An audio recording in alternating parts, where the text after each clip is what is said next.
Krishna, Janatai, Janaksham, Janabhisham, Ajagaurango, Shandara.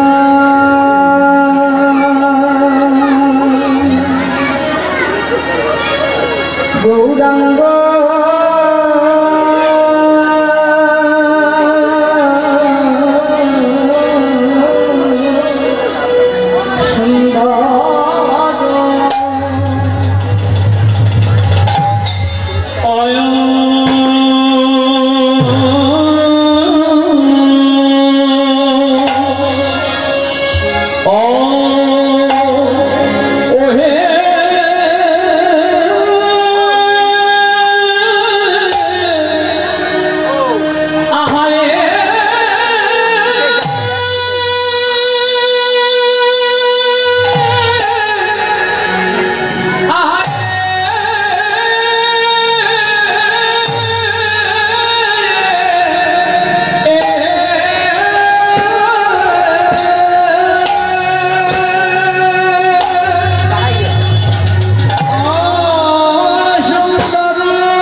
Radheshyam.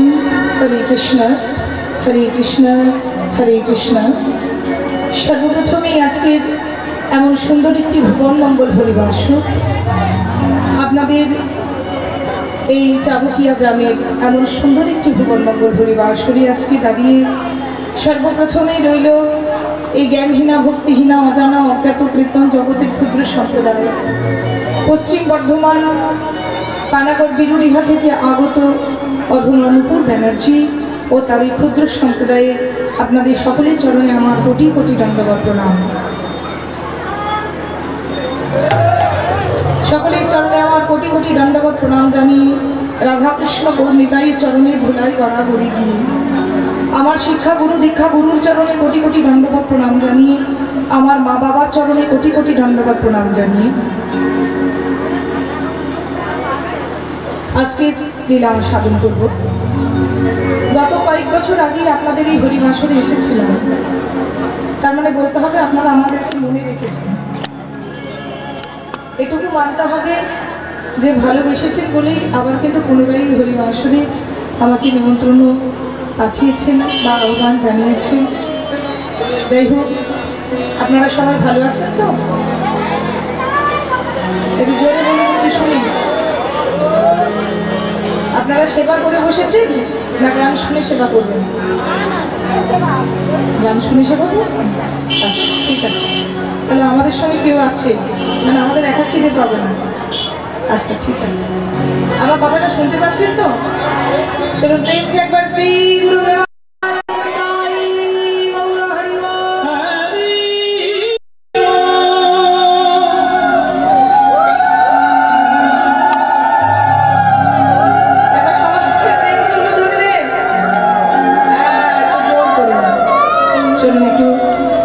কথা আমরা তো আস্বাদন করি। সারা জীবন গাইলেও হয়তো ভগবানের কথা বলে শেষ করা যেতে না।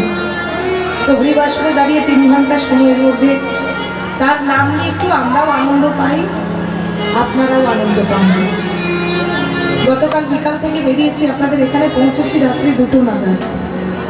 আবার এখান থেকে বেরোবো কখন, বাড়িতে পৌঁছাবো।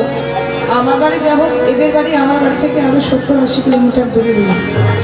তাহলে চিন্তা করুন, 3 দিন ধরে আপনাদের কাছে আসছি যাচ্ছি, 3টে দিন সময়, কিন্তু গান গাইবো মাত্র 3 ঘন্টা। এইটুকুর মধ্যেই কিন্তু 3 দিনের মধ্যে 3 ঘন্টা আপনাদের জন্য 3 দিন পরিশ্রম করা।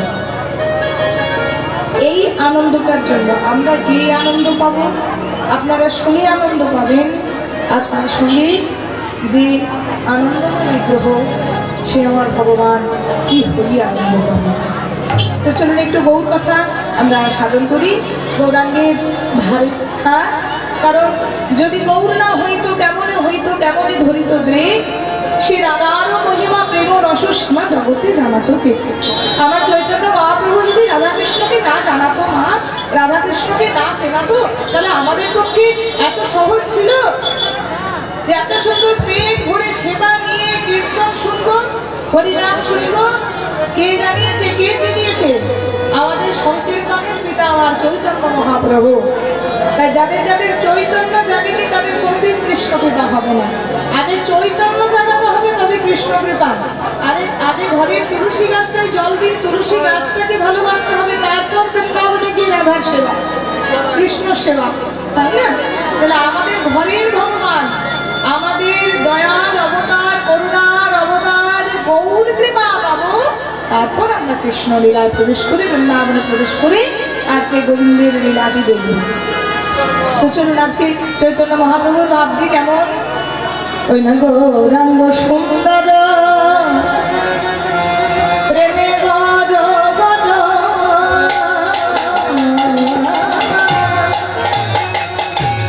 আমার গৌরাঙ্গ সুন্দর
অবতার, গোড়া অবতার, আমার কাঙালির অবতার, দয়ার অবতার আমার মহাপ্রভু। যখন আমরা কোনো কৃষ্ণলীলা গান গাই বাবা, যখন বৃন্দাবনীরা কীর্তন হয়, যখন ভক্তলীলা গান হয়, তখন নিবেদিত পদের দ্বারা গৌরচন্দ্রিকা হয়। যখন কৃষ্ণলীলা গান হয়, যখন আপনারা বৃন্দাবনের কোনো লীলা আস্বাদন করবেন, তখন জানবেন বৃন্দাবনের যে লীলাটি হয়েছে নবদ্বীপেও কিন্তু প্রথমে গৌরচন্দ্রিকায় সেই লীলাটি হবে। আগে নবদ্বীপে মহাপ্রভুর ভাবটা দেখতে হবে। নবদ্বীপে মহাপ্রভুর ভাব দেখলে বোঝা যায় আজকের আস্বাদনের বিষয়টি কি। শ্রীমান চৈতন্য মহাপ্রভুর ভাবটি কেমন বাবা? আজকে মহাপ্রভু যমুনার ধারে ঘুরছেন। আপনারা বলবেন আপনি নবদ্বীপের কথা বলছেন, তাহলে